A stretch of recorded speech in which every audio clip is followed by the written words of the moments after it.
دید کی بات ہے، سوچ کی بات ہے۔ سوچ کو اونچا کریں گے، فکر کو بہتر کریں گے تو زاویہ نگاہ بدل جائے گا۔ اب اگر عام آدمی سے پوچھا جائے، کسی بھی محترم شخصیت سے جس نے نبی کی زیارت کی ہو، کہ بتائیے نبی کی آنکھیں کیسی تھیں، تو وہ بتائے گا کہ نبی کی آنکھیں نہ بہت ہی بڑی تھی نہ بہت چھوٹی تھی، معتدل آنکھیں تھیں۔ جو آنکھ کے اندر پتلی تھی وہ نیل گوں تھی اور سبز رنگ کی تھی، اور جب سرکار آنکھیں کھولتے تھے تو ایک خاص روب طاری ہوتا تھا۔ یہ زیادہ یہ بتائے گا۔ مثلا اگر اس سے کہہ دیا جائے کہ بتائیے نبی کی ناک مبارک کیسی تھی، تو کہے گا جی کھڑی ناک تھی، بہت حسین اس کے جی نتنے تھے، اور بہت ہی پختہ اس کی جلد تھی، اور دیکھ کر دل کرتا تھا کہ دیکھتے رہو۔ لیکن جب علی بولیں گے تو کچھ اور بولیں گے۔ کسی سے پوچھ لیا جائے کہ بتائیے نبی کے لب مبارک کیسے تھے، تو وہ ممکن ہے کہ ایک تشبیہ بنا دے کہ ایسے تھے، مگر جب علی بولیں گے تو پھر کچھ اور بولیں گے۔ یعنی اب ہمیں نبی لینا کس سے ہے؟ میرا اصلی مضمون آپ کے ہاتھ میں آ گیا۔ ہمیں اور فضائل نبی کے بارے میں، ہم ربیع الاول کا خمسہ ہے، ہمیں نبی لینا کس سے ہے پہلے طے کریں۔ احترام سب کا رہے، دید سب کی اچھی ہے، کوئی نہیں کہے گا معاذ اللہ نبی کی توہین میں کوئی بات کہ ایسی ناک تھی اور ویسا رنگ تھا، کوئی توہین نہیں کرے گا، سب اچھی باتیں کریں گے۔ مگر ان اچھی باتوں میں کس کی بات زیادہ اچھی ہے؟ تو یقیناً علی کی بات سب سے اچھی ہے۔ فرض کیجئے حیدرآباد کے ایک بڑے چوراہے پر دو بڑی گاڑیوں میں ٹکر ہو جائے، اور ایک دھماکے کی سی آواز گونجے اور لوگ اس جگہ جانب دوڑنے لگے۔ جنہوں نے حادثہ ہوتے ہوئے دیکھا، انہوں نے دیکھا کہ خدا نخواستہ 4 آدمی مر گئے، 10 آدمی زخمی ہو گئے۔ 1 گھنٹے بعد جو لوگ پہنچے تو انہیں جنازے تو نظر نہیں آئے، 1 آدھ زخمی نظر آئے۔ تو جب اس سے پوچھا جائے گا بھئی کتنے کیا ہوا، تو کہے گا جی 4 آدمی مر گئے، اتنے آدمی زخمی ہو گئے۔ وہ جو 1 گھنٹے بعد والا سے پوچھا جائے گا تو کہے گا 2 آدمی زخمی تھے، مرے ہوئے تو کوئی نہیں تھا۔ اور وہ جو اور 1 گھنٹے بعد پہنچا، اسے وہ زخمی بھی نظر نہیں آئے، تو کہے گا زخمی بھی کوئی نہیں تھا۔ اور جو 2 گھنٹے بعد پہنچا تو اسے 2 گاڑیاں کھڑی بھی ضرور نظر آئیں، مگر کوئی نقصان نظر نہیں آیا، تو کہے گا کچھ بھی نہیں ہوا۔ اور جو 4 گھنٹے بعد پہنچا تو گاڑیاں بھی ہٹا دی گئی، کچھ آثار ضرور تھے، تو کہے گا جی ٹرک نہیں ٹکرائے تھے، بسیں نہیں ٹکرائی تھی، 2 موٹر سائیکل ٹکرائی ہوگی۔ اور اگر کوئی تھوڑی دیر بعد پہنچا تو وہ گاڑیاں، وہ آثار بھی مٹا دیے گئے اور جھاڑو واڑو دے دی گئی، تو کہے گا جی کچھ بھی نہیں ہوا۔ واقعہ ایک ہے، راوی مختلف ہے۔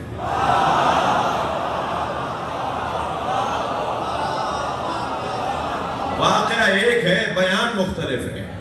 عزیزان گرامی ناراض نہ ہونا، نبی کی آمد کا واقعہ ایک ہے، مگر کوئی 2 سال کا ساتھی ہے،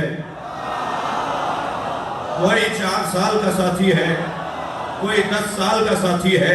ہمیں تو نبی اس سے لینا ہے جو گود میں آیا ہو، اور اس وقت تک چھوڑ کر نہ گیا ہو جب تک غسل و کفن نہ دے دیا۔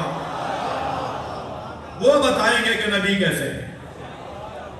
لہذا ہمیں اگر نبی کی عظمت سمجھنی ہے اور نبی سے عظمت کو سمجھنا ہے اور پہچاننا ہے تو علی سے پوچھ رہا ہوں۔ بات معقول ہے؟ بات معقول ہے۔ بعض لوگ اس پہ چڑھتے ہیں کہ صرف علی کیوں، صرف علی کیوں؟ جب ہماری ساری مشکلیں ایک ہی جگہ حل ہو جائیں تو صرف علی ہی کیوں؟ صرف علی ہی کیوں نہیں؟ ہمیں سارے مسئلے یہاں سے حل ہوتے ہوئے نظر آ رہے ہیں۔ علم یہاں کمال پر، علی نے کسی مسئلے پہ کہہ دیا ہوتا کہ مجھے نہیں آتا تو ہم کسی اور سے پوچھ لیتے۔ شجاعت یہاں کمال پر، سخاوت یہاں کمال پر، غیرت یہاں کمال پر، عزت یہاں کمال پر۔ جب سارے کمال کمال پر ہیں تو ہمیں اسی سے پوچھنا ہے کہ جہاں کمال ہی کمال ہو۔ اور عجیب بات ہے کہ جس کمال کی بات کریں تو تسلیم نہ کرنے کا ایک اور حولیہ کہ صاحب یہ اتفاقاً ہوا ہے۔ جنگ بدر علی نے حضرت حمزہ کے ساتھ جیتی، کہنے لگے اتفاقاً ایسے لوگ سامنے آ گئے جن کو علی مار سکتے تھے. جنگ احد میں علی بھاگ کر نہیں گئے. کہنے لگے اتفاق ہوا ہے کہ علی نہیں گئے. اچھا جنگ خندق میں کہا وہ تو کوئی اور وجہ تھی، اتفاقاً ہو گیا. اب وہ وجہ نہیں بتا رہا. اچھا جنگ خیبر میں کہا جی وہ جو پرچم لے کے گئے تھے اس میں دوپٹہ، اس کی بھی فضیلت تو تھی، تو اتفاق ہو گیا. اچھا خانہ کعبہ میں جو ولادت ہوئی کا اتفاق ہو گیا. جی توجہ ہے. ایک لمبی لسٹ بیان کرتے رہے اور ہر دفعہ ایک ہی آواز آتی رہی، اتفاق ہے. اتفاق ہے تو بھائی بس مسئلے کو ختم کرو نا. جب سارے اتفاقات نے علی پر اتفاق کر لیا تو تم علی پر اتفاق کیوں نہیں کر رہے؟ کمال ہی کمال جہاں جمع ہو اس ذات کو علی کہا ہے. تمام تر عظمتوں کا مجموعہ اگر کوئی ذات ہے تو وہ مولا علی کی ذات ہے. کس سے پوچھنا ہے بھائی؟ کس سے جا کر بات کرنی ہے؟ کس سے سمجھنا ہے کہ نبی کیسے ہیں؟ مولا علی سے.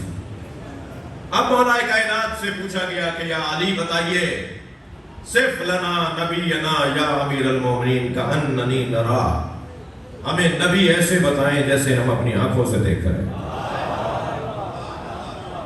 اگر یہ پوچھنے والے نے نہ پوچھا ہوتا اور علی مولا نے جواب نہ دیا ہوتا تو یہ حدیث کیسے بنتی اور آج بیان کیسے ہوتی؟ 1400 سال بعد آنے والے کیسے جانتے کہ علی، کیسے جانتے کہ مولا نبی کا چہرہ کیسا تھا؟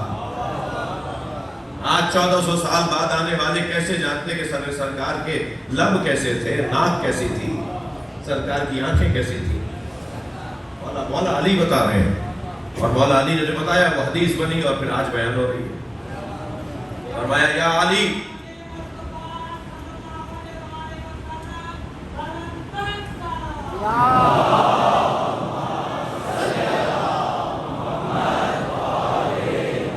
فرمایا یا علی بتائیے سرکار دو جہاں کا چہرہ کیسا تھا. اب علی بن ابی طالب نبی کے چہرے کو بیان کر رہے ہیں. مولا ہی بیٹھے ہیں، نبی کا کلمہ پڑھنے والے بیٹھے ہیں، اور شاید مولا کے فضائل میں اتنے پڑھ لوں کہ جو اب تک کلمہ محمد الرسول اللہ نہیں پڑھے ہیں وہ بھی پڑھ لیں. یہی تو ایک نتیجہ ہے نا. یا رسول اللہ، یا علی، نبی کا چہرہ کیسا تھا؟ فرمایا کانا وجہہ یتلألأ کأنہ البدر فی لیلۃ تمامہ و کمالہ. سرکار کا چہرہ ہمیشہ ایسا ہوتا تھا جیسے 14ویں کا چاند چمک رہا.